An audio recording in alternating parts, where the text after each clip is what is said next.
இப்போ நம்ம பார்க்க இருக்கும் ராசி ரிஷபராசி. ரிஷபராசிக்கு என்னன்னா, உங்கள் ராசியிலேயே சுக்கிரன் இருக்காரு. அது உங்களுக்கு நல்லது தான் செஞ்சிட்ருக்காரு. 2ஆம் இடத்துல குரு இருக்கிறாரு, 4ஆம் இடத்துல கேது இருக்கிறாரு, 10ல் ராகு இருக்காரு, 11ல் சனி இருக்காரு. இப்போ 12ல் சூரியனும் புதனும் இருக்கிறதுனால சில பிரச்சனைகள் உங்கள் மனசு அமைதி இல்லாமல் போயிட்டுருக்கு.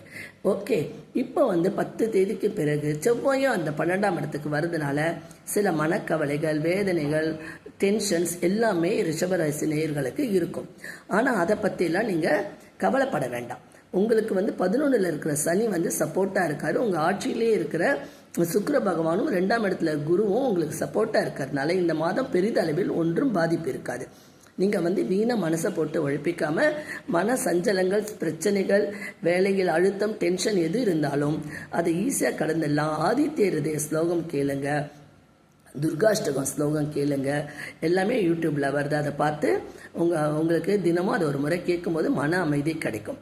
ஓகே ஃப்ரெண்ட்ஸ், ரிஷபராசி நேயர்களே, 11ல் இருக்கும் சனியும் 2ஆம் இடத்தில் இருக்கும் குருவும் ராசியிலே இருக்கும் சுக்கிரனும் உங்களுக்கு சப்போர்ட்டாக இருக்கிறதுனால 12ஆம் இடத்தில் இருக்கும் செவ்வாய், சூரியன், புதனை பற்றி கவலைப்படாமல் உங்கள் வேலையில் கான்சென்ட்ரேட் செய்து முன்னேறுங்கள். ஓகே ஃப்ரெண்ட்ஸ், இந்த எபிசோடு உங்களுக்கு பிடிச்சிருந்தால் லைக் பண்ணி ஷேர் பண்ணுங்கள். இந்த மாதத்திற்கான உங்களுக்கு சந்திராஷ்டமம் 4, 5.